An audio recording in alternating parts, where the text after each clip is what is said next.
जो कि अपना घर और उनका जो एक मौलिक दायित्व होता है, संतान उत्पन्न करना, संतान को बड़ा करना, उसके साथ-साथ उनका जो व्यवसाय है उसके बीच में तालमेल करने में कहीं न कहीं उनको कठिनाई होती है। वो ज़िम्मेदार इसलिए हैं क्योंकि हमने उनमें वो आत्मविश्वास नहीं उत्पन्न किया है कि वे सभी भूमिकाओं का बहुत अच्छी तरीके से निर्वाह कर सकती हैं। तो न केवल सेकेंडरी और हायर सेकेंडरी और सीनियर सेकेंडरी, बट अगर प्रोफेशनल कॉलेजेस की बात करूँ तो वहाँ महिलाओं का परसेंटेज बहुत ज़्यादा है और इवन जो सीटें जो होती हैं वो बॉयज़ की जो सीटें होती है 2 सीट जो है वो ऑक्यूपाइड बाय द फीमेल्स। तो हमें वे सारी अपॉर्चुनिटीज़, वे सभी चीज़ें जो है एक तरीके से हमको एक वातावरण पूरा देना होगा जहाँ महिलाएं अपना फुलेस्ट डेवलपमेंट या जो करना चाहती है वो खुलकर कर सकते। जो बेसिक गुण होता है ईश्वर ने जो स्त्री को दिया है, प्रेम, करुणा, त्याग, समर्पण की मूर्ति है। मौका है महिला दिवस का और इस खास मौके पर हमने सोचा कुछ ऐसी शानदार शख्सियत से आपकी मुलाकात करवाई जाए जिन्होंने अपने संघर्ष के जरिए अपनी जिंदगी में बड़ी सफलता हासिल की, क्योंकि मौका है खास और ऐसे में ये शानदार शख्सियत प्रेरणा बनी उन लोगों के लिए जो मानते हैं कि एक औरत के लिए समान अधिकार और एक महिला के लिए सम्मान, यह दोनों ही बातें सभ्य समाज की नींव होनी चाहिए। तो स्वागत करना चाहेंगे रेणु जी आपका। Thank you ma'am, thank you very much. सर्वप्रथम आप सभी को जय श्री विश्वकर्मा और महिला दिवस की हार्दिक शुभकामनाएं एवं बधाई। रेणु जी, आप वर्तमान में प्रदेश सभा राजस्थान महिला प्रकोष्ठ की अध्यक्षता पद पर आसीन हैं। फिलहाल अभी मैंने 15 दिसंबर को इसकी शपथ ली और जो हमारे समाज के लोगों ने विशेष रूप से मेरे अग्रज रहे हैं, उन्होंने मुझे ये मौका दिया कि मैं न केवल मेरे परिवार और मेरा जो व्यवसाय है, मैं एक कॉलेज में प्रोफेसर हूँ, उसके साथ साथ समाज की महिलाओं के लिए मैं कुछ कर सकूँ, उसके लिए उन्होंने मुझे ये मौका दिया है और मैं पूरा प्रयास करूँगी कि मैं इस पर खरी उतरूँ।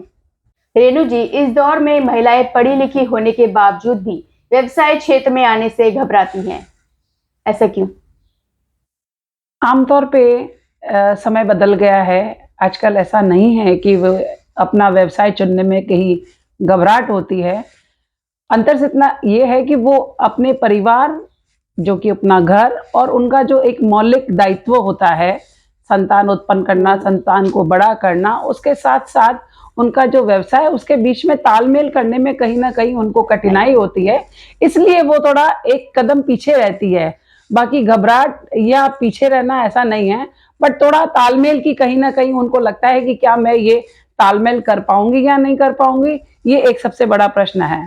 और इसके लिए कहीं न कहीं हम खुद स्वयं, न केवल महिला खुद, बट परिवार और समाज एट द होल जो है वो ज़िम्मेदार इसलिए है क्योंकि हमने उनमें वो आत्मविश्वास नहीं उत्पन्न किया है कि आप दोनों ही, चाहे वो परिवार के लेवल पे हो और चाहे वो समाज के लेवल पे हो, चाहे वो अपने व्यवसाय के लेवल पे हो, कि वे सभी भूमिकाओं का बहुत अच्छी तरीके से निर्वाह कर सकती हैं।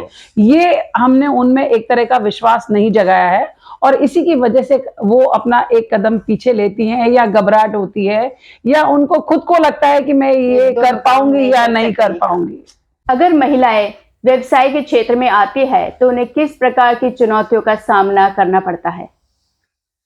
देखिए, पहले तो हमें देखना पड़ेगा कि व्यवसाय क्या, सबसे पहले कि आजकल आप जानते हैं कि शायद आप पिछले कुछ 5 सालों के अगर आंकड़े उठा के देखेंगे तो न केवल सेकेंडरी और हायर सेकेंडरी और सीनियर सेकेंडरी, बट अगर प्रोफेशनल कॉलेजेस की बात करूं तो वहाँ महिलाओं का परसेंटेज बहुत ज़्यादा है और इवन जो सीटें जो होती हैं वो बॉयज़ की जो सीटें होती है 2 सीट जो है वो ऑक्यूपाइड बाय द फीमेल्स। महिला कैंडिडेट उन सीटों को जो है कंज्यूम कर रही है।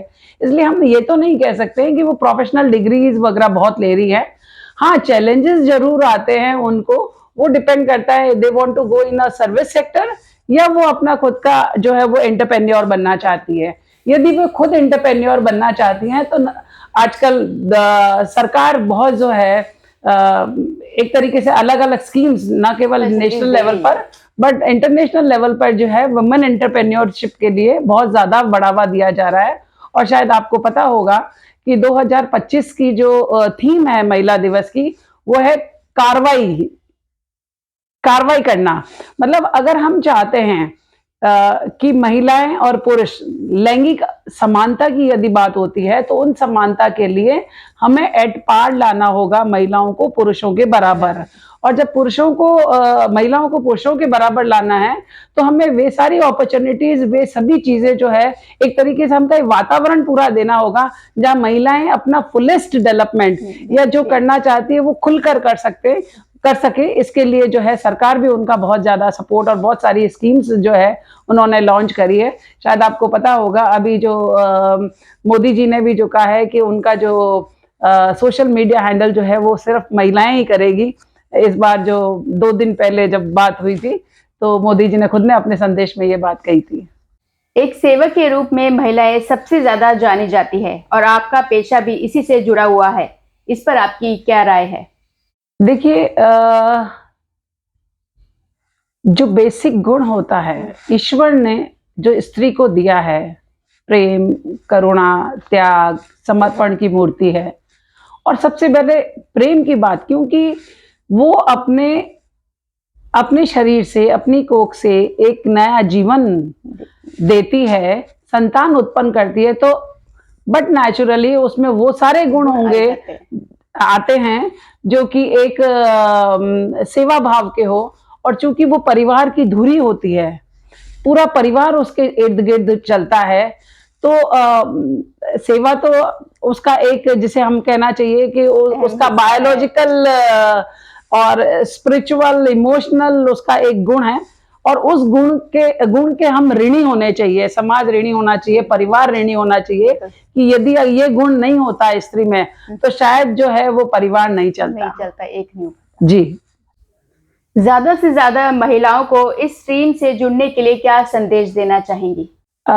देखिए, पहले बात तो मैं आपका धन्यवाद देना चाहती हूँ, विशेष रूप से नरेश जी का, कि नरेश जी ने मेरे को एक विशेष दिवस के लिए जो है संदेश देने के लिए मुझे कहा।